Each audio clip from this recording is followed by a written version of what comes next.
What is up, everybody, and welcome to the All-NBA Show, part of the All-City Podcast Network. Great show lined up for you today because there are a lot of topics to get to, a lot of topics. I'm your host, Adam Matez, and I'm joined by my esteemed colleague, Tim Legler. Legs, it's been a busy couple of days since we last talked. Yeah, a lot going on in the league, and we're going to try to get to as much of the pertinent and relevant stuff as we can. And I think we're going to start right with a couple of younger teams that we probably need to talk about right now.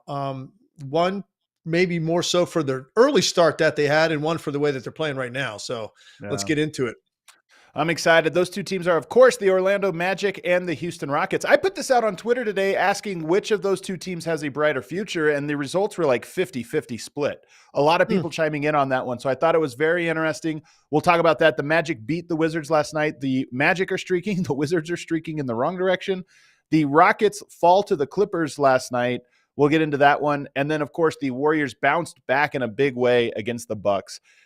We'll also talk the Karl-Anthony Towns injury news and quickly run through some of the other games in the association. So it'll be a very full show for you tonight. We are presented, as always, by DraftKings. Stay tuned because you'll hear more about DraftKings and all they have to offer throughout the show. DraftKings, the crown is yours. All right, we're going to open up with this Orlando Magic game. They get a win. I actually thought it was a pretty unimpressive win, 119-109 over the Washington Wizards. The fourth quarter had some very ugly play. Orlando has not been the best closing team in the NBA, but they were going up against the Washington Wizards and were able to pull it out in the final 5 minutes. But what stood out to you about this game as you were watching it, Legs? All right, I'm going to take a different slant. I think it was very impressive, and even though it's the Wizards and they've lost a bunch of games in a row, they've won 9 games all year. I get it. They play an ugly brand of basketball. I don't think it's very difficult to guard them. You name it. Like, it's a bad basketball team. But here's why I think it's an impressive win. I watched every play of this game because I knew I was going to be talking about them last night on TV too, and today. So they definitely were not in the proper state of readiness at the start of the game, the first half of the game. They just weren't. And Washington is a team that can play fast-paced. They've got some guys that can put the ball in the basket, and if you come out and you're kind of little lethargic or a step behind or not engaged to the level that you need to, you're going to find yourself in a pretty big hole. They were now 21 points in this game in the second quarter, 21. And they took a timeout at that point, and they dug into it a little bit. I believe it was 12 by halftime, so they kind of whittled it down. And then I just was so impressed with the way they played in the second half. There was such a purpose and a thought process of not messing around anymore and taking advantage of every single mismatch that they had. They moved the ball. They played with great energy defensively. I thought Jalen Suggs really set the tone there. We're going to get into him more in a little bit. He was phenomenal defensively in the second half. I thought Banchero, who didn't really get involved offensively, all of a sudden he took over the game, really, and he just won every matchup that he got. And Franz Wagner was good throughout the entire game. And then Mo Wagner gave them a huge lift in the fourth quarter. He was really the guy that kind of carried it home for them with a bunch of production in a very short period of time. So I think it's an impressive one because it's a young team that didn't look like they had it, Adam. And you got a team like Washington. They don't smell too many games where they think they're going to win. And when a team that bad kind of senses that, they can be hard, like to flip that script. And they did it. And they did it going away. They did it very impressively. The way that they dismantled this team in the second half, I just thought it was very businesslike for a young team that clearly wasn't up for this game, the way that they kind of re-engaged at halftime. And I don't know what Jamal Mosley said to them or whoever, the leader of that team is. Maybe it's a guy like Joe Ingles. Maybe he's got something to say at halftime. Whoever, they came out with a very businesslike approach, and that's why I was impressed with it. I think they don't win very often. When they win, it usually is ugly and gritty and kind of like it was last night. They don't always fall behind the way they did, in this game. But I like that you brought up Jalen Suggs, because to me, so often when I watch the Magic, and they're one of my favorite, lesser teams, not a team that you think of as a contender. They're one of my favorite ones to watch that are in that category. And every time I watch them, I always feel like the turning point in any game usually comes from Jalen Suggs, because that guy's a winner. He plays hard, and he makes the type of plays that I think make the rest of the team feel good. And he had several of those, to your point, right out of the gate in the second half last game. And so I do credit him. I feel like that is an important role on a team. We call him a spark plug usually when they're off the bench, but he's sort of a starter spark plug. He brings energy to the game that the other team it's infectious energy. I agree. Look, I think when you look at the way they played, wanted to analyze them possession by possession and offensively, because I saw them a lot early, and I was kind of having some fun early in the season. I was like, I was joking, like, okay, let's talk about them now because this isn't going to last. Half kidding. I kind of wanted to see, because I didn't expect them to get out of the gate the way they did. I didn't expect their roster to be as good as their record indicates. But I changed my thinking on that a while ago. They're a very good, entertaining, fun team. They play hard. They've got really good chemistry. They support each other. They seem to be connected to their coach. And then I think the big upside for them, for me, and I wanted to make sure I got this right, so I went and checked every team in the NBA last night because I was curious, and I was right. This is the only team in the NBA whose best two players are 6'10" and up. There's not another team in the league. Not one team in the league can say it. And unless you wanted to say, no, because I was saying, you can't even make the case for Gobert because it's Anthony Edwards and Towns. Like most teams, it's a guard and a big, or it's two forwards, and the forwards aren't as big as these two guys. They're the only team in the league. I went team by team. They're the New Orleans might be the closest with Zion and Brandon Ingram. Yeah, but Zion's like 6'7". Oh, you're right. That's actually, he's not that big. You're right. Zion. No, so I'm just it's on a pure factual basis. It's true. That's the only team. And why is that important? It's important because the versatility of these two guys combined with their size. Now you're talking about two guys that can take it off the glass and lead the break anytime. Both of them have one-on-one capability on the perimeter with their handle in like a face-up situation. Right. They can both shoot the three, and they're both physical, strong finishers because of their size and length, and they absorb contact really well. So I look at the versatility of these two guys and how well they gel together. And man, there's a lot to like there. And that's kind of what I was taking away from this game, was just the number of different ways that they operated offensively, those two guys. And then they have these other pieces that go around them. They got role players for the most part. I said early, Adam, I was concerned about a team that has no legitimate traditional lead guard. They don't have one. They have got 4 or 5 guards they play. None of those guys you would describe as like an actual like point guard. Right. They're all sort of combo guards, whether it's Anthony Black or Cole Anthony, or Suggs, or I'm forgetting somebody. Fultz, Fultz. Markelle Fultz is another one. So like they're all kind of the same, like, and they're not prototypical points. They're not like elite scoring guards. So they've got this interesting collection of guys, but it's built around the size and versatility of those two players. And they delivered again last night, 53 points between them, 19 for 34 from the field. Can't do it more efficiently than that. 11 boards, 12 assists between them. That's a great night. And they didn't have particularly a great start. Yeah. And now they find themselves 4th in the East, which I think a lot of people would be surprised if you haven't been looking at the standings and doing this day by day. They sit at 37-26. It's a half a game ahead of the Knicks, a full game ahead of the Heat, and now a game and a half ahead of the 76ers, who are reeling right now. Look, it's a long season. They're on a soft part of their season right now, which is part of why they've gotten these wins. It's an impressive win streak, but not necessarily impressive who they've been beating. But nonetheless, I look at this right now and I go, we've been waiting for a team to separate. They haven't separated, but the Magic seem to be the last team. The first team we pencil out, when we say who's going to separate between that bunch, it's always like, well, not the Magic. But here they are, legs at the 4 seed. What do you make of that? They are 13-3 in their last 16 games. I mean, that's over a month of play. And you're right. They've got some good wins in there too. I mean, They have a win during that time that I'm talking about. They have a win over Minnesota. The win over Chicago's not easy. That's not a great team, but they're like a 500 type team. They got a win over the Knicks, the Cavs.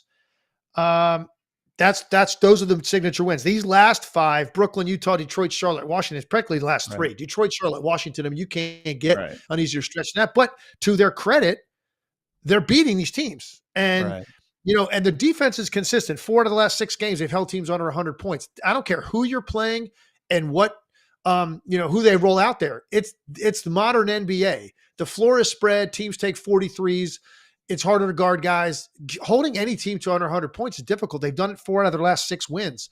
So, look, there's a lot to like. And like you said, the bottom line is, I guarantee you, most people that are NBA fans, but they're not addicts, where they're watching everything and every day they're getting up and it's the first page they look at is that page, NBA.com or ESPN.com or whatever. Like, I'm talking about the majority of NBA fans. I'm telling you right now, if you just went and quizzed people and said, can you tell me who the top 4 teams are in the Eastern Conference right now? I don't know how many of those people would have listed Orlando Magic. It kind of snuck up on people because we've talked about Boston and Milwaukee all year. Milwaukee sometimes for negative reasons. Boston's been incredible. And then, of course, the surging Knicks at one point before they got banged up. The Cavs got a lot of shine here lately because of how well they've played, and they've snuck up on people. And then you always have the Heat that gets a lot of talk. And then the Sixers got a bunch of talk at the beginning of the year. So the Magic weren't just there, and they just plug it along, and now they hit this stretch, and they elevate themselves to 4th. And guess what, Adam? I got news for you. They're going to be in the mix for the 4th spot the rest of the year. I think I'm not saying they're going to get it, but it's possible the Orlando Magic could host a first-round playoff series in the Eastern Conference. And that would be just an incredible progression and leap with such a young team. Yeah. And I'm looking at their schedule right now. They have some duds, sprinkled in there. Some teams that are Charlotte, another one against Chicago. They have some games that are going to be pretty winnable down the stretch. So it'll be interesting to see. Their next one on Friday is against the Knicks. And that one, obviously, a team they're basically tied with in the standings. So that one sort of takes on a double meaning. If we go back really quickly just to the roster construction, because I'm interested in your point about the 2 best players being basically forwards. Is that a recipe? I mean, we haven't seen it. Is that breaking the mold and starting a new one, or is there a reason that you don't usually see your 2 best players both being 6'10"? Yeah, because typically one of those 2 guys has to be really good with the ball, and they've got 2 guys that are. I mean, they're both really good with the basketball. And Banchero's dimensions are not that much different than Karl Malone's or LeBron James. I mean, the guy weighs 250 plus pounds. He's 6'10". He is so good. He likes to run inverted pick and rolls where he's the ball handler and he calls a guard to set it. And one of those smaller guards that I mentioned will come over, set the pick. And of course, in the NBA now, 90% of those are switches, even when you don't need to, because it's 30 feet out on the floor. I've never understood why teams switch when it's not advantageous, because it's just built in. Like, that's what we're going to do on every ball screen. Well, why would you do that 30 feet from the basket? But he gets them. He hunts them out. And you know what he does when he gets one of those guys? He comes off. He immediately will turn his back. He'll pound you 3-4 times with his shoulder into your chest, and then he'll spin off and he'll get to the rim. He is a load to handle for those guys. He's a load to handle for even forwards that are 6'8", 6'9", much less guards that are 6'5" and under. He destroys those guys. So I think the reason you don't see more often that it's 2 forwards paired up, and look, Boston's a good example. And, those guys are Jason Tatum is listed. I don't know if he's listed at 6'9", 6'10". Jaylen Brown's about 6'7", 6'8". So they're close. So I was just kind of having fun with the numbers there. When you look on paper, LeBron is listed at 6'9". Him and AD, like people pick that up. No, not quite. He's not 6'10", which is what I said.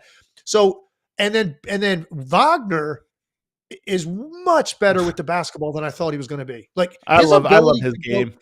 Man, he goes back and forth with that dribble in an ISO situation. He had one on Kuzma in the first half and Kuzma, you would think, would be a little bit quicker laterally. He went back and forth rocker step. And when he finally decided to cross over left to right and go, his first step was so lightning that the 2 defenders that were underneath the basket, that were on the opposite side of the lane, they never moved. And he was laying the ball in. It was such a quick in rhythm move. It was very impressive. So that's why they're able to get away with the way that they play through these 2 guys, because you can't keep them in a box. They handle the ball too well, and they're too versatile in the ways that they could put the ball in the basket. Yeah. My big concern for them is going to be in the clutch in playoffs. So many games in playoffs come down to the final 5 minutes and how you execute. And they're the same thing we've talked about with some of these better teams, even the Clippers, the Celtics. What is your end game actions? Minnesota. Minnesota, they're another team. Magic are another team to me that I don't love their end game actions. And last night they did close the door on Washington. So it says I'm being nitpicky here. They did close the door on Washington, but Banchero had an ISO that hit the side of the backboard on Kyle Kuzma, and I've watched him enough in crunch time to know, like, all right, they're really good one-on-one scorers, but it's almost wholly reliant on that kind of play in the clutch, and that's one thing that concerns me about him. Yeah, that's fair. I mean, I know Banchero, I think, has got 3 game winners this year, so he's made some big shots late. And I saw them early in the year. I don't know if you remember this. We had a conversation at the very beginning of the season, and they were like 5-2 or something out of the gate. We were talking about the Magic. And I remember at the end of that game I watched the night before, it was Franz Wagner, like ISOing the last 3 minutes. And I'm going, I don't know if that's going to be good enough. Like in this league, let Franz Wagner's your go-to ISO player. But number one, he's better at it than I thought. He's gotten more comfortable with it. Still don't know that that's, you're not on the level of obviously a Jason Tatum. You're not on the level of a KD or a Luka or, a Kawhi or, a Jokic. Like you're not on that level. I get it, but it's pretty darn good. And they've done a great job with some of these picks.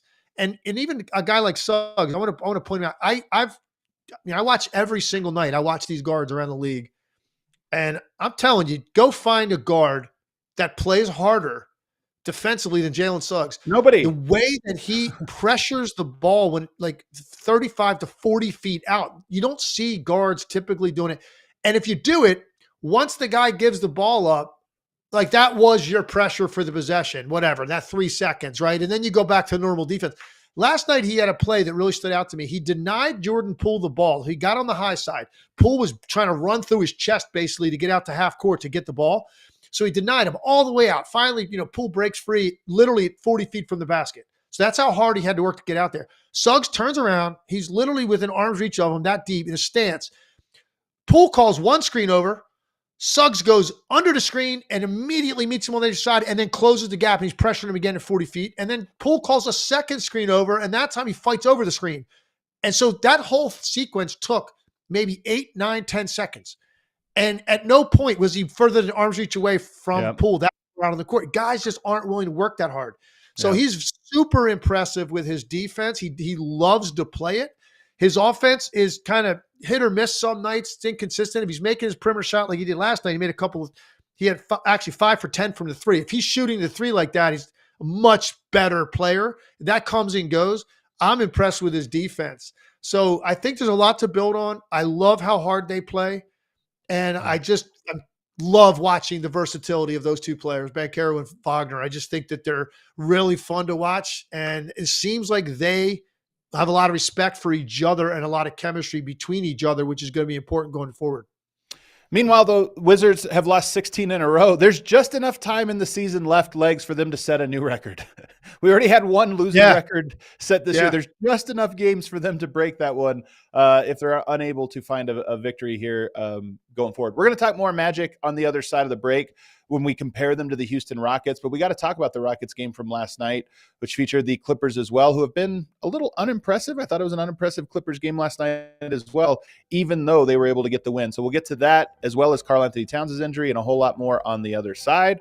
But first, get in on the action with DraftKings Sportsbook, an official sports betting partner of the NBA. New customers who deposit $5 or more, they get a no-sweat bet up to $1,000 back in bonus bets immediately. And what a night to bet on the NBA. Not only do we have the Timberwolves going into Indiana playing the Pacers. Pacers are 1.5 point favorite, and that game should be a close. But we also get the Boston Celtics coming into Denver. I can't believe it.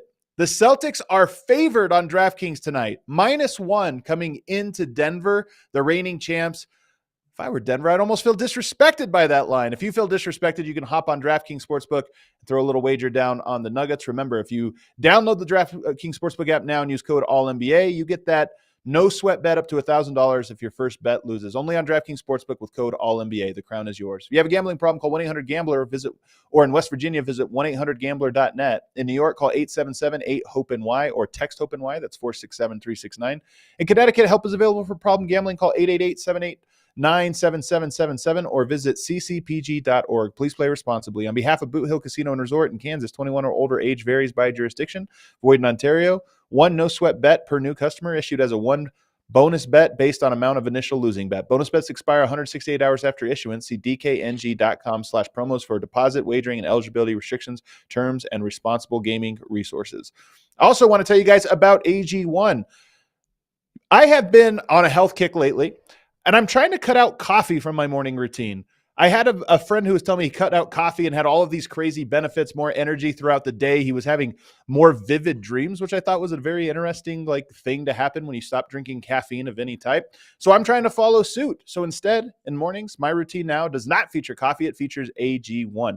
AG1 has all of those supplements and vitamins that you need to get through the day. It tastes delicious and it's easy to make. You just put one scoop into a cup, add 8 ounces of water, stir it around a little bit, and there you go. And it supports your gut health, promotes healthy energy levels in just 60 seconds every single morning. So here's what you got to do.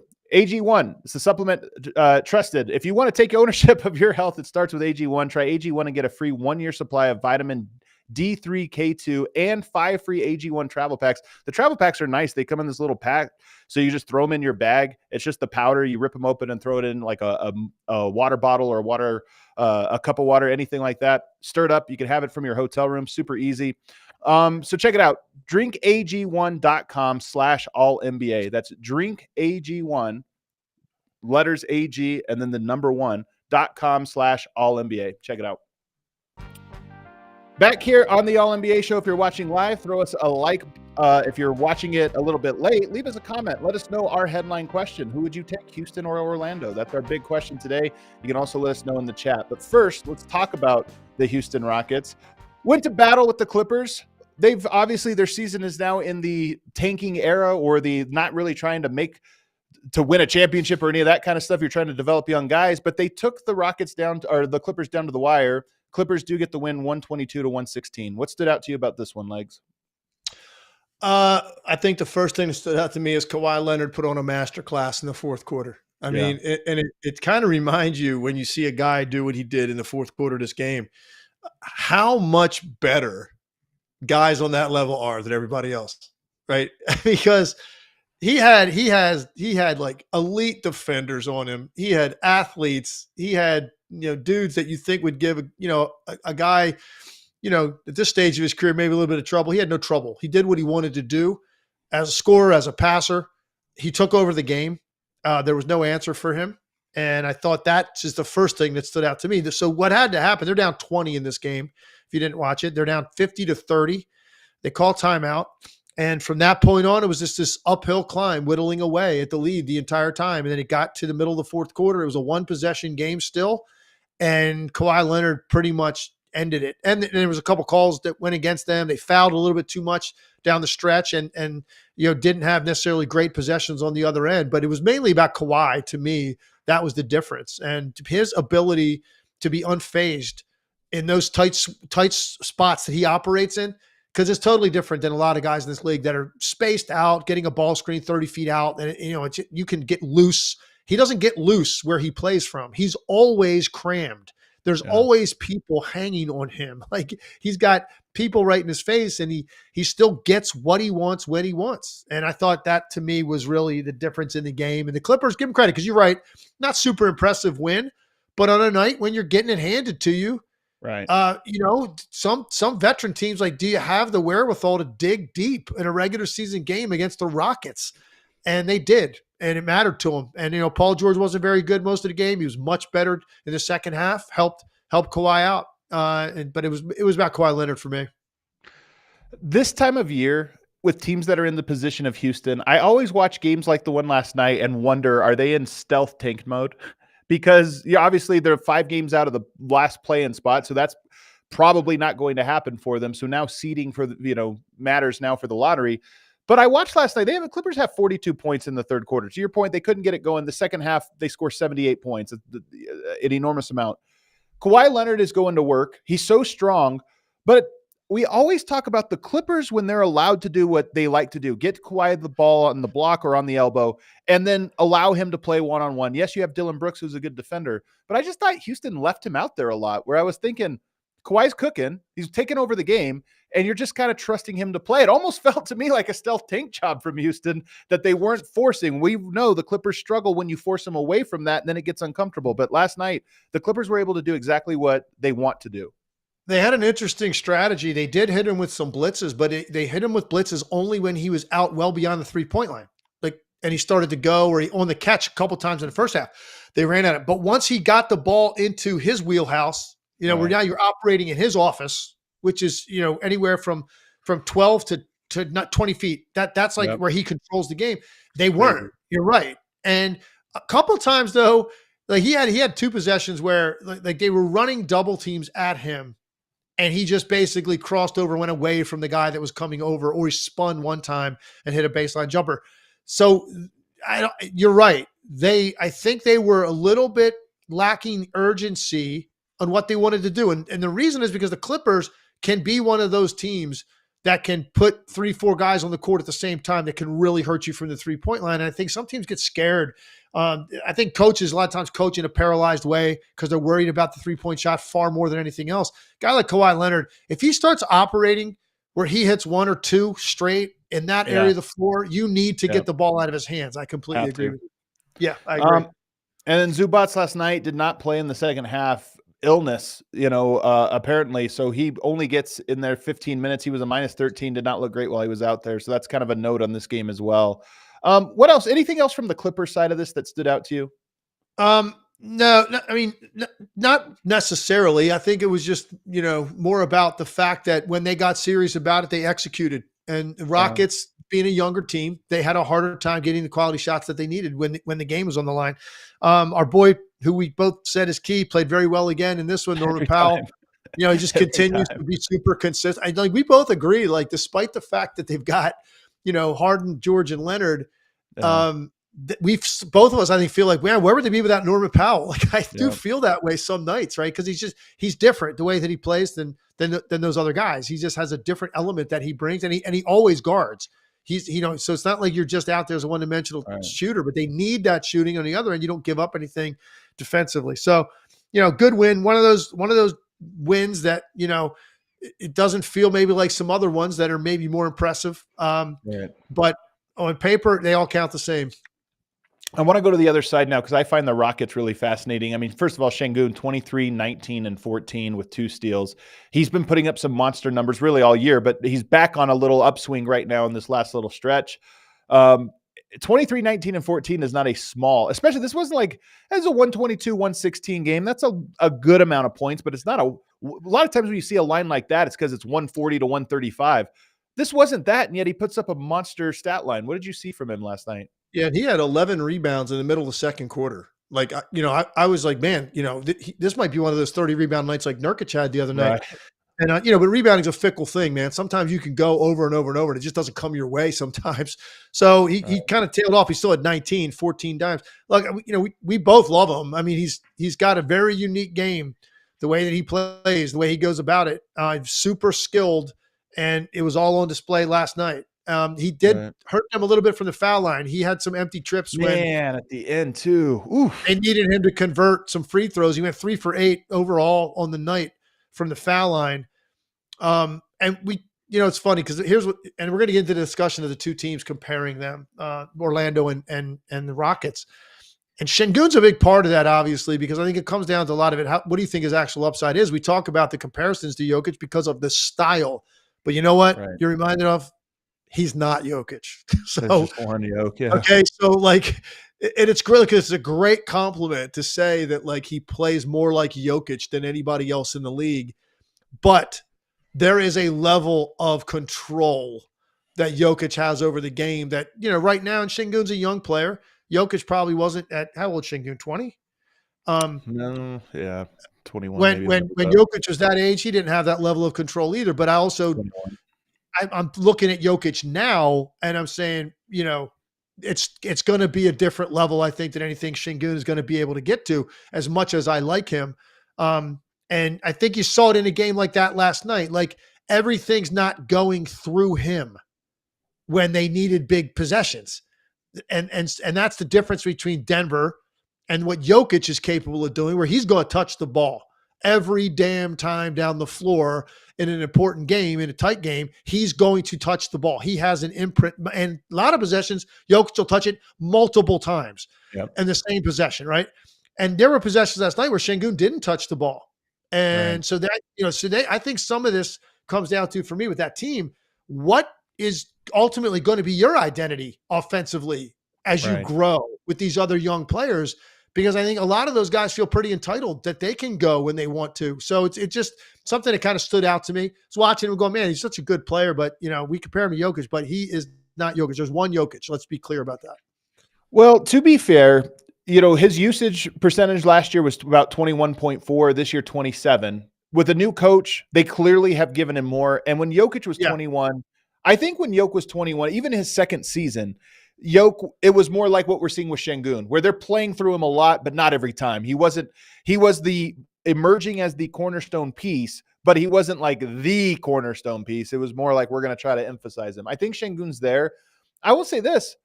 What do you think they should do as early as next year? Like, I understand this year, you got a lot of young guys, but do you think next year that it's a thing where you look at it and say, no, Sengun needs to be the guy every possession goes through, and they even go up that way? Or do you see so many talented players that maybe they're at the right rate right now? Well, let me ask you a question first. Refresh my memory. So how many years has Jokic been in the league? I think 9. I think this is his 9th season. 9th? So you went back to, that was like, you were just referenced. Was that like year 2, 3 you just were referencing? So year 1, he was like, he surprised everyone. He's come, throw that one out. The second year, the first half of it, he came off the bench. It was a little weird, but once they made him the starter, they started playing through him more and more. And that was the year I was referencing. I would guess, I'll look it up, but I would guess. Who else was on that team? Like, who were their other primary scoring options on that team? So nobody. Gallinari, Kenneth Faried. It was guys that weren't quite good enough to be a cornerstone piece on a good team. And then it was young players like Emmanuel Mudiay, who were, not good, but they were giving him an opportunity to be good. Got you. I only asked that because I couldn't remember. And if it was somebody that was like on a higher level, then it kind of would make sense. And that's part of why maybe he wouldn't be every time down the floor that early in his career. I'm looking at Houston, and I don't know that I trust other guys as much. And that's my point. And look, maybe it's just because, it's hard because he's still developing, and he's going to be better here over the next, 2, 3, 4 years. He's going to continue to get better and to add things. But I think I wanted to see more out of him last night when the game was on the line out of the post, because he's got an ability to pass out of the post and to create stuff out of the post as a primary option other guys can play off of. But it's hard when you got Jalen Green, who wants to handle the ball. Like Jabari Smith is like a perimeter face to basket type player. Cam Whitmore was playing well last night, so he was kind of active and involved. You got Fred VanVleet, who's out there. And so I just don't know that they exactly know what they want to do. And I think when I've watched them this year, I think Sengun is your best option in terms of initiating something. It doesn't mean he has to shoot the ball, but to touch it in spots that he likes it, that I think puts a lot of pressure on defense because of his scoring and passing ability. It's interesting. As I look at this up just now, Jokic didn't hit 27 usage until his age 23 season, which was his 4th season. So already, if we're just tired, like, I know patience is so hard when you have a young player, but Jokic was, Sengun is basically as high on the usage chart as Jokic was by his 4th season. And it wasn't until his 6th season, age 25, when Jokic's usage really went up. Now, I know usage isn't the best stat. Sometimes Jokic the ball's going through him, but he doesn't record a stat off of it because he just set the table and got out the way. So it's a little misleading, but at least just goes to show you that for unique players like that and for a unique system, sometimes it's a little slow developing. And guess what? Houston doesn't need to rush. They don't need to push their chips in very quickly. They have a lot of good players. The other guy I wanted to talk to you about, who we have not talked about this year, as far as I recall, is Cam Whitmore. Playing a lot more lately. 17 points, 2 rebounds, 1 assist last night. He goes 7 of 15. He gets his shots up for sure. 3 of 7 from 3. He's a good 3-point shooter. He's this crazy athlete. And he has like, I think, some all around individual talents. That's my short, like, elevator assessment of him. He's got a lot of talents. He's super athletic. He has the important talents. I think he's going to have a lot of figuring out the game to do, but I kind of like this guy. There's nothing not to like. One of the things I like most about him, he's kind of mean. He's got a nastiness about him. Like he doesn't mind getting into it with people. And there's a competitive edge there that you can see. You see the athleticism. That's easy. He had an incredible windmill dunk last night that he did so easily for a guy that's built like him. Like, you know what I mean? Most of those guys that take off like that, it's a little bit more slender. They can get up in the air and glide a little bit more. This is a big dude. He's like thick shouldered and he's got crazy bounce. Here's what's interesting about him. Like some of his production, Adam, he's only played 30 minutes in a game once the entire season. He's always in that 17 to like 24 minutes. Like he always falls in there, but he's always super productive in the time that he gets. And he's continuing to, I think, become more consistent in terms of looking for the three. Those percentages have to come up. Like any young athlete that's got a knack for scoring, which he does, then that's the next step, man. Can you polish this up and become a 38 to 40% 3-point shooter and work on a sidestep three, work on a backstep three? That's like the next step in his evolution, but there's nothing not to like about him. He plays hard. He's got a meanness to him, a nasty edge that you need, a toughness that you need. He likes to defend. And I think, he's got a very bright future. He reminds me a little bit, I know they're different positions, but he reminds me of Jonathan Kuminga a little bit in just how they're both very strong. They almost look like football players playing basketball, but they have the smoothness about their game that's, oftentimes when you get a stocky guy, they're a bit of a brute.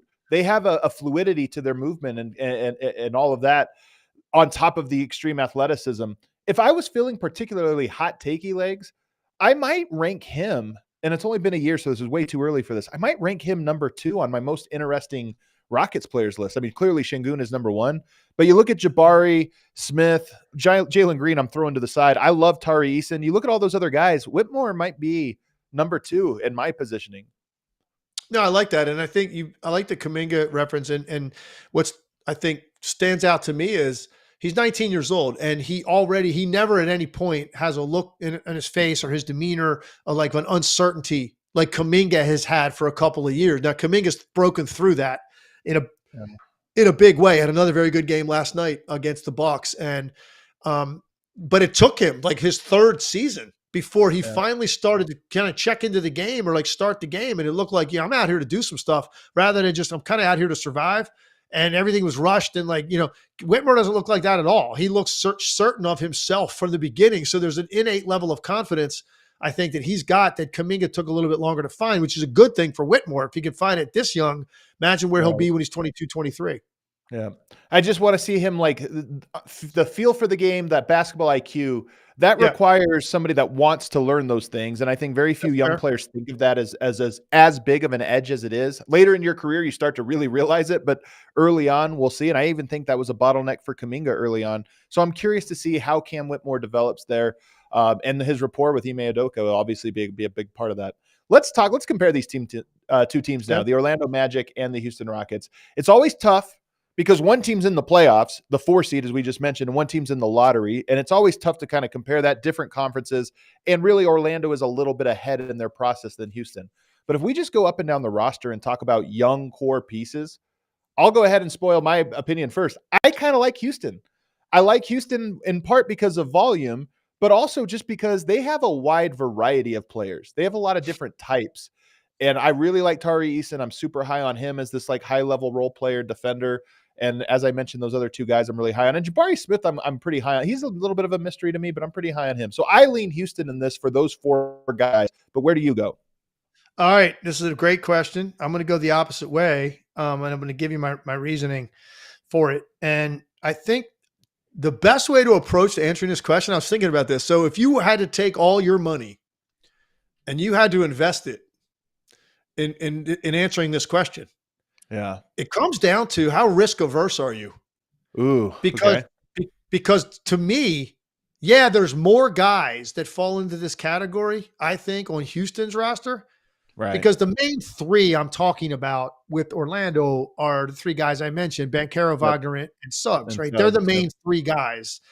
It's a shame because we could have a fourth if it wasn't for all the injuries to Jonathan Isaac, because I think he was really going to be something if he didn't have as many injuries as he's had. He's 26 years old now. I don't think that's going to happen for Jonathan Isaac, but he could have been another guy. I think he could have been like an all-league defender.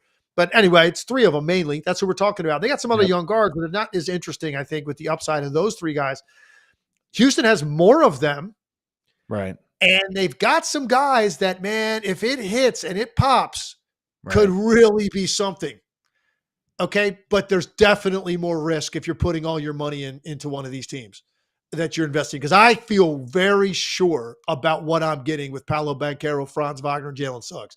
And of course, all of these questions are going to be barring injury. And by the way, I saw somebody put up there earlier. It's a good point. It depends on the coach and GM. But here's the thing. We're going to not answer the question that way. Let's assume that they're in a vacuum and that quality of coaching is exactly the same. Like, so you're not going to say, oh, yeah, well, I trust Houston's front office more to put pieces. No, that's not what we're talking about. We're just talking about this group as currently constructed and assuming all things being equal with the coaching and with the front office and the organization. Just the two groups. There's maybe more explosive upside on the part of the Rockets guys. But I think it comes down to how much do you buy in to Jalen Green ever being a guy that shoots more than 42% from the field. Like, I don't know that Jalen Green will ever do that. He's going to be a 40% field goal shooter. He's going to be a low 30s three-point shooter. That's what he's going to be. And he's going to have some blazing quick turn the corner, get to the rim moments. Wow. And there's some open court stuff. And you're going to see that stuff on the highlight. You're always going to, but I've seen hundreds of these guys come through the league. And I just don't think the efficiency is ever going to be there. You just talked about Whitmore. I like Whitmore a lot. I'm not completely sure what Whitmore's ultimate upside is going to be as a scorer in this league. And that's a big part of this conversation. Love Sengun. We've already talked enough about him. No question. Cornerstone piece. I don't know yet, will he be the guy that you build everything around and you become a contender? I'm not sure about that, but absolutely love him. I really like Jabari Smith. I think there's a lot of potential growth there, but I'm not sure about that happening.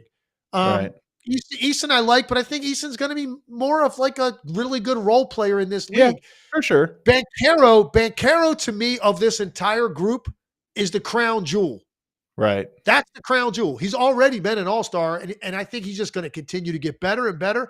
I think he's the kind of guy you build around because of his versatility, his size, and everything else. And then Wagner is kind of in the same boat, and I know what he's going to be. He's already averaging 20, north of 20 points this young in his career. His upside could be 24, 25 points. Same with Banchero. And Suggs, the way he defends is a guaranteed thing. I don't have to wonder about that, his effort. And I think offensively there's more growth there. So I think, again, if you want the sure thing, you put that money on the Orlando Magic. If you're willing to roll the dice, that Jalen Green figures it all out with all that athletic ability, if Cam Whitmore does the same thing, like if that's kind of where you're thinking, I'm not sure about Amin Thompson. I don't really know what his upside is going to be. Yeah. So these are nice players. Right. I think Banchero and Wagner, and they're already proving it. They're two guys that can start on teams that are, they're a 4 seed right now in the Eastern Conference. I mean, they're already proving that at this age, and they're just going to get better. So I think I'd go with the sure thing. Yeah. I like what somebody said. I think T in the chat here says Orlando has a higher floor. Houston has higher upside. I think I might like that take here. Here's one of the things when you start to go this deep. And by the way, you mentioned Jalen Green. I don't even factor Jalen Green into this for me. Like he's I heard you say earlier, let's throw Jalen Green to the side. I didn't ask you what exactly that meant at the time. I'm like, you're not including this guy who's what third pick in the draft, whatever he was. I mean, that happens sometimes though, Legs. And they just have so many other pieces that you're right about depth. When we look at a young core, after you get through your 3 guys, your top 3 young pieces, you can have a good 4th, 5th, 6th guy, but they also often fall to the wayside because you can't develop that many guys into a high usage role. So you have to kind of pick. And then oftentimes those guys end up getting moved on because you have to focus your roster a little bit. So I almost look at which of these guys are going to have a bigger top 3, better 3 at the top. Here's the thing about the Orlando one. Wagner, Banchero, Suggs, I don't project any of those guys to be great floor spacers. they can end up becoming reliable shooters in certain situations. So then you start to talk about, can you build a roster around those three guys if they don't make massive improvements as a shooter beyond what I foresee them doing? And that's tough. Whereas when I go to the other side with Houston, I think that there might be a little bit more synergy. When you talk about Cam Whitmore, he can shoot. That guy, I love his shot. I think it looks really good. Very balanced. As a catch and shoot guy, he looks great. I think he's 35% on the year. So as a rookie, I think that'll go up. Jabari Smith obviously can shoot, and then Sengun around them. Those three guys just to me seem to fit a little bit better. And then when you get into the Tari Eason and the Amen Thompson, obviously you lose some shooting there. But I just look at their pieces and think there might be more logical sense with what they have as opposed to Orlando, who are really good players. I think the differentiating factor for me is I'm just big on the ability to get wherever you need to on the court. And I'd like the handle of Banchero and Wagner. I might put both of those guys over any of the guys we just mentioned on the Rockets. Because like a guy like Cam Whitmore, you're right. He's got a nice shooting stroke and he's very athletic.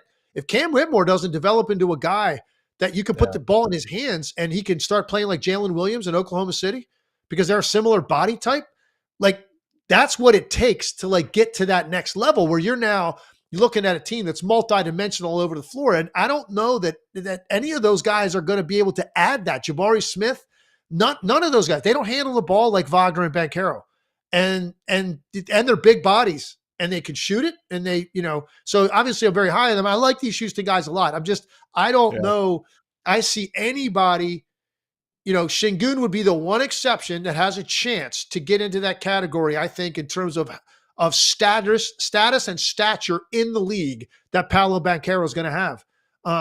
It's higher now, and I think it's going to continue to be higher year after year. He just looks like, the more I watch him play, Adam, I think this is a dude that can be that guy, that can be a star player on a team. Because of his versatility and size, that could be a star player on a team that does some damage and becomes relevant quickly. Yeah. Somebody in the chat mentioned Anthony Black earlier. We actually, when we talked about Orlando, I don't know, two months ago or so, we actually did a long segment on Anthony Black. So if you are curious, you can go back and watch him. He's obviously on our radar. Like Amen Thompson, to me, he's more a guy that we don't see enough of to really make a judgment on. But I like what I see. But next year will probably be the big evaluation year for both Amen Thompson and Anthony Black for me personally. All right, let's move on. We have some quick news here to get to. The Golden State Warriors, after getting beat down in historic fashion by the Boston Celtics, bounced back against the equally scary Milwaukee Bucks, 125-90. This was almost as embarrassing for Milwaukee as it was for Golden State the other night. I don't know if you caught this game, but just when you look at the box score, you look at the outcome of this game, what jumps out to you? Well, how about an 87-point swing over 2 games for the Warriors, right? Lose by 52, win by 35. You don't see that very often. Milwaukee's been playing better. We've talked about it. Their defense, they held 4 teams out of the 6 wins under 100 points since the All-Star break. They weren't playing great teams, but he did have a couple of good wins too. They beat the Clippers without Giannis. That was a good win for them. They beat Minnesota right out of the break. So they've had a couple of good wins, and they beat some bottom feeders. But here's what reared itself again last night. This team allowed Golden State complete free flow of movement at the start of the game. Right. And that was Milwaukee's MO most of the year when we were hammering them. And then even when Doc first got there, and I've been watching them a lot because we're constantly trying to figure out when are they going to make their push? And it looked like they were starting to get there. And I thought they were playing a little bit harder. It seemed like, he's mixing in some zone and the rotation was a little bit different. And I felt like the way they were talking was more confident. They had some more swagger. I thought, okay, this is starting to click. And then they come out last night. They go up 78 points to the Warriors. And the Warriors, obviously they can make shots. They can string them together. But that shouldn't happen when you have such a size advantage, when you come out. And I just thought they were not prepared mentally the way you have to be against that team so they don't find that rhythm early in the game. And they did. And they really never took their foot off the gas. For the most part, Golden State, this was a wire-to-wire job. But 40 points in the first quarter, right out of the gate to the Warriors, when you have such a massive size advantage, that shouldn't happen. If you look coming out of the All-Star break, Boston, Denver, Milwaukee all had win streaks going and looked really good. I mean, that's when you start to look at, okay, who's coming out of that break focused and sort of looks to be sprinting. Well, it was the 3 teams that were at the top of the NBA. kind of interesting to me that all three teams lost within 24 hours of each other after building long streaks. So go figure there. It's bound to happen. You run into those games, but a nice bounce back for the Warriors, who, because they have the high profile losses to the Nuggets and the Celtics, it almost disguised just how good they've been over their last 12 games or so. So they're a team, obviously, we're keeping our eye on. Let's get to the Karl-Anthony Towns news. Meniscus injury. They have had, obviously a fantastic season. He's been a big part of that. They currently sit atop the Western Conference at 43-19, albeit tied with the Oklahoma City Thunder. But the news drops today that he's going to be out for an extended period of time, undergoing some more tests. This one sounds terrible. No matter what, you're talking meniscus injury. This is what we talked about with Joel Embiid, 2 months ago, basically. This to me feels like damning for the Minnesota Timberwolves. Oh, yeah. I agree on a lot of levels. And again, there's a lot of different degrees of meniscal injuries. I have a lot of experience with it, unfortunately. Sometimes you require surgery, sometimes you don't. Sometimes you repair it, sometimes you remove some. It's just all different. Either way, it's hard. It's hard. You can come back in a relatively short period of time. It's hard to really get back to that same level of movement and range of motion like that first year, especially when it's this close to the end of the season. Now, if this was beginning of the year, this was November, hey, maybe we'll see after the All-Star break and you'll be perfectly fine. They don't have time to do all that right now. Now, the one blessing they have one of the better backup bigs in the league in Naz Reid. And Naz Reid, fits in well with them. He gives them a little bit of a different look in some of the things that he does, but it's hard to replace Towns, and like he's the one guy they have that feels like he always has an advantage offensively, always. And it's tough. You take him out. So, I mean, who knows? I guess they're going to give us more information here pretty soon. Although, we're still vague about Embiid, what's going to happen with him. So I don't know when we'll get information on Karl-Anthony Towns, but let's just assume, Adam, let's just say he's out for a month. Yeah. Which would basically push him to right before the playoffs. And that might be optimistic. Just for this argument, let's just do that. What do you think happens to the Minnesota Timberwolves over the next, 15 games if he's out that entire time? Right now, they are in a virtual tie with Oklahoma City for the 1 seed in the West. You've got the Denver Nuggets, a game back. Clippers 2.5 back. Do you think then it's a pretty good drop off. They're 6 games up on the Pelicans. That's a lot, right? So do you think Minnesota would be in 4th place if he was out that long by the time he comes back? Yes. Yeah, I do. And let's just look at this, Legs. Here's their upcoming schedule. Ho-hum, 6-game road trip starting right now at Indiana, tough one, at Cleveland, tough one, at Lakers, at Clippers, at Utah, Now, it's a 6-game road trip, but it's only 4 cities because you have 2 games in LA, 2 games in Utah. But nonetheless, that's all road games. And when you get back from that, oh, by the way, after a 6-game road trip, you have a back-to-back hosting Denver. Then you have Cleveland, Golden State. That's a really, really tough 9-game stretch to have to adjust on the fly, form a new identity, and it's that 9 games all while being on the road with travel. So I look at it, Legs, I hate to say this, because I think you're right that they could survive for a stint without him just because of their depth at that position. But when you look at that schedule, and at the clip that the top teams in the West have been winning at, I would not be surprised if they fall all the way to 4th by the end of that 9-game stretch, because we're really talking about 2 games, giving up 2 games. And oh, by the way, you play some of the teams that you're, in the standings with. So I'll make the prediction. I'll be bold about it. 9 games from now, they're going to be the 4 seed. Well, let me ask you a question first, because I didn't really look ahead at their schedule. It's an excellent point. It's schedule is a big context with any team. This is a big one for them. And I want to know, who did the Minnesota Timberwolves tick off in the league office to the extent that you play a 6-game road trip and come back without a night off and play Denver at home? Who did they irritate to have that run? That's brutal, man. I mean, it's not like, terribly long travel necessarily, where you have to go, but still, at the end of a 6-game road trip, even though those last 2 are, they're not back-to-backs, but 16th and the 18th of March, but you are so fatigued and anxious to get home, and nothing feels better than that flight back, knowing the next day, in almost every case, I was on these 5-6-game road trips twice a year or 3 times a year, every year of my career, that day off the next day when you haven't seen your family, you're tired, and for a fact they tell you don't even think about coming in tomorrow. Rest. We'll see you guys at shoot around, like whatever. But to have to come back and prepare for a team like Denver like that, that's really brutal. And then right after it, Cleveland, Golden State again. So this is a really tough stretch of their schedule.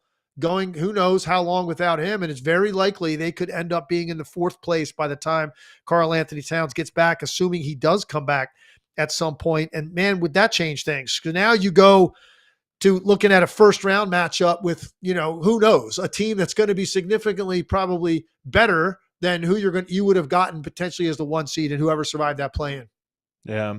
It'll be interesting to watch. This is one thing I follow all year, Legs. It's just the schedule. And I know, again, you don't believe in back-to-backs, but they are a team that didn't have a lot of them in the front half of their schedule and now has a lot of them at the end. And some teams, it was the opposite of that. And it always comes out of the wash. Through 82 games, it comes out.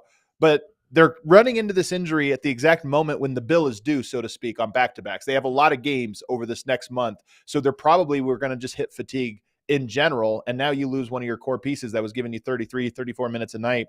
That's just going to be tough for them. So I don't know. I'll tell you what, Adam, look, let's not forget about the elephant in the room here. Well, guess what? This is going to be a significant stretch for Anthony Edwards. Huge. Let's see. We know how massive the talent is, but we definitely have also some questions sometimes about the consistency, shot selection, ability to close games like when you need to. Well, now, let's see, man. Can you go in 8 to 10 game stretch of the teams we just mentioned? Can you go get us 30 plus basically every night? Put a team on your back. Curious. I mean, that's what guys on that level need to do in that moment, because you're not going to get any more necessarily out of Gobert. You're not going to get any more out of Mike Conley. Like they are what they are at this stage of their career. You'll see maybe some pickup from Nickeil Alexander-Walker. Like I said, Naz Reid is going to get a ton of opportunity to play, but it really falls in the lap of Anthony Edwards here over this next, month or so, however long he's out, to carry them. Let's see what he's capable of doing to elevate. Well, Legs, you're off tomorrow. Correct. Jason Tim from Hoops Tonight is going to be joining me tomorrow. Excited. I've been wanting to connect with that guy for a long time, so it should be a good show tomorrow, even without Legs. But because I want your opinion on this big game, which to me is like the biggest game of the entire NBA calendar so far, the Nuggets hosting the Celtics, both teams coming off of a loss after long win streaks. What are you looking for in this one? Oh, my goodness. Well, first of all, I saw where Jaylen Brown was listed as game time decision. So that's that's the only significant injury that was listed. The Nuggets have nothing. Here's what I'm looking for. I think, let's assume he plays. I think that the Nuggets got the game in Boston very much to their liking, the way that game was played. Stylistically, the physicality that was allowed, it benefited Denver, because Boston wants space and freedom of movement. They want to just end you at the 3-point line. They weren't able to do it. I think this game means a lot to Boston. I think that they're going to treat this game they're on a mission right now, and there's been no let up, but they've been absolutely destroying people at home and anything in front of them right now, really, home or away. I think this is setting up to be maybe the game of the year. That was one of my favorite games played so far this year, the one in Boston. I think this could be the same way this way. And if Boston doesn't figure out a way to get the pace of this game up and get particularly, I think, get out of the gate early with a really effective, good first quarter, that's going to be key against Denver. But you don't want to have lost twice to this team when a lot of people think this is going to be a finals matchup. So to be able to win in their building when everybody's playing, I think that would be a very important psychological message for the Celtics. I think the Nuggets are going to bring it. I'm very curious to see who handles the early pressure. I'm curious to see who handles late pressure if this becomes a close game. But I think that both teams are going to have a weight to this one, just knowing, hey, feels like a measuring stick game. Neither one probably makes massive adjustments, just because I don't think you make major adjustments in a regular season game against a team in a different conference. I don't think teams do that. You don't want to tip your hand too much. You don't want to over prepare. But I think it'll be intense, and I'm just curious to see who handles the intensity. Denver, historically, in the Jokic and Murray era, has handled intensity phenomenally, as well as any team throughout history. 2-3-1 comebacks, obviously some big-time performances in the clutch. But I want to see how they do it against this Boston team, and I want to see how Boston comes in and approaches this game. They're going to be psyched. They're going to be pumped up. But are they a little nervous. I'm so curious to see that. Let's just hope. All we can hope is that they give us something similar in terms of competitiveness, how hard they played, the drama of the first one, because that was that was a regular season classic.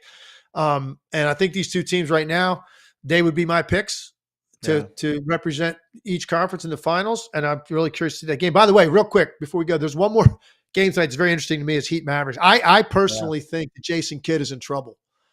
Man, they are a sieve defensively right now again. And as everybody knows, I've been high on them when they made those acquisitions. And I thought, man, you got these two guys playing this well together. You get them in a 7-game series. That's a problem for teams if these pieces are all fitting. And it looked like it was there. And then all of a sudden you look up, Adam, they've lost 5 out of 6 games and they're just getting absolutely destroyed. They've given up, 130 plus points in 3 of those losses. And it's just not competitive. They look frustrated. Luka looks frustrated. He's got 4 straight 30-point triple doubles in losses. Yeah. So at some point, he's the kind of guy, he's a little bit petulant at times. I think Jason Kidd's in trouble. I think Jason Kidd is in trouble. And the Miami Heat are the kind of team, right now, they're playing with a purpose. This is something you better be able to reverse this. And to me, defensively is where it starts, and that's coaching. That's coaching. Can you squeeze more out of this team and get more effort out of them and get better schemes and just have them on it? And they have not been. Very disappointing stretch over the last 10 days or so. And I just want to continue to see if Heat go in there and beat them. This free fall continues. I think Jason Kidd's seat's getting really hot. You can't make a change this late, can you? No. Not this late in the year. I'm just saying getting keep an eye on the Dallas Mavericks right now. I mean, they're going to make the playoffs in one version or another. It might be a play-in team at this point. Who knows? But if they get bounced in the play-in or they lose a first-round series, they lose a first-round series in 5 games, 6 games with Luka Doncic on your roster. I'm telling you, I think they'd be looking to do something over the summer. So I just brought that up because that's a game that's on my spotlight tonight because I want to see how they respond to the way they've been playing. You got Minnesota and Indiana as well. So a good night should make for a good show tomorrow. Let's quickly, as we get the outro music going, let's quickly hit our one super chat that came in. And it was from Jay Money. He says, when you guys reference Cam Whitmore, it's actually Slam Whitmore. LOL. We should call him by that on this pod. Perfect nickname for him moving forward. I'll tell you what, not bad. Slam Whitmore kind of fits. No, it does. It definitely fits the way he plays. That's for sure. Yeah. You're lucky, man. Legs. Just a perfect nickname. No other nickname needed. Just Legs. That's it, man. Very simple. Very simple. Everybody, thanks so much for hanging out with us. Like I said, Legs will be off tomorrow, but I'll be back with Jason Tibbs breaking down what is going to be one of the best nights in the NBA. Hit that like button for us on the way out. We'll see you next time.